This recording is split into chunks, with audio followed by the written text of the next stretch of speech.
បាទនេះគឺជាការប្រើប្រាស់រូបមន្ត concrete ដើម្បីយើងផ្គុំឈ្មោះចូលគ្នាបាទការផ្គុំឈ្មោះហ្នឹងអាចមាន2ឬក៏ច្រើនចូលគ្នាបាទអញ្ចឹងដើម្បីធ្វើ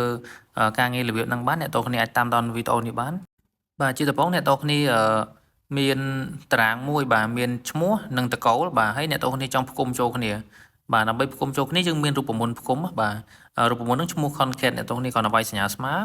បាទវាយ concrete អញ្ចឹងមកវាចេញមករូបមន្តហ្នឹងបាទបន្តមកទៀតចាប់អ្នកទាំងយើងចាប់ឈ្មោះមុនក៏បានតកមុនក៏បានហើយខ្ញុំយកកូដនាមមុនបាទចុចលើកូដនាមគឺបៀសមួយដាក់សញ្ញា double quote ដើម្បីកុំឲ្យឈ្មោះនឹងជាប់គ្នាបាទហើយគឺបៀសមួយទៀតចុចទៅលើនាមបាទហើយបិទវងកញ្ចក់ enter មកកន្លែងនេះកន្លែងថ្មិញកណ្ដុរនេះយើងដក clear មកបាទកុំឲ្យឈ្មោះនឹងមកវាជាប់គ្នាណា enter មកចេញឲ្យឃើញទេបាទហើយអ្នកទាំងនេះអាចទាញចុះក្រោមមកអញ្ចឹងនៅពេលអ្នកទាំងនេះចង់ដូរឈ្មោះក៏កន្លែង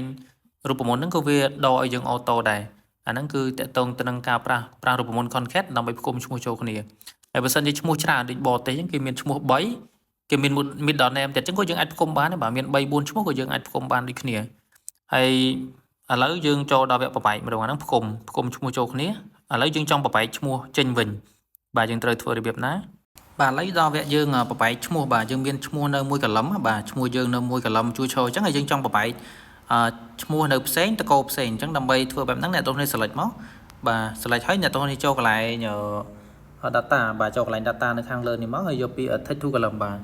មាននៅក្នុងកម្មវិធី Excel មានមុខងារ text to column ហ្នឹងសម្រាប់យើងបបែកឈ្មោះហ្នឹងចេញពីគ្នាបាទចុច text to column មកហើយអ្នកទាំងនេះចុចកន្លែង next បាទបន្ទាប់ next ហើយគេដាក់លក្ខខណ្ឌយើងចង់បបែកឈ្មោះតាមលក្ខខណ្ឌមួយណាតាម space នៅពេលដែលវាមាន space វាបបែកឈ្មោះនឹងចេញពីគ្នាឃើញទេហើយចុច next មកហើយចុច finish មកបាទអញ្ចឹងឈ្មោះបានចេញពីគ្នាឃើញទេបាទមានប្រមាណជួរក៏ដោយបាទឈ្មោះនឹងវែងអត្ថបទដែលឲ្យតែមាន space វាបបែកចេញជាជួរអញ្ចឹងបាទអញ្ចឹងសរុបមកវិញ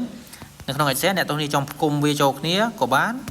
បាទចង់បបែកវាចេញពីគ្នាក៏បានបាទទៅតាមជំរឿរបស់អ្នកទាំងនេះបាទសូមអរគុណ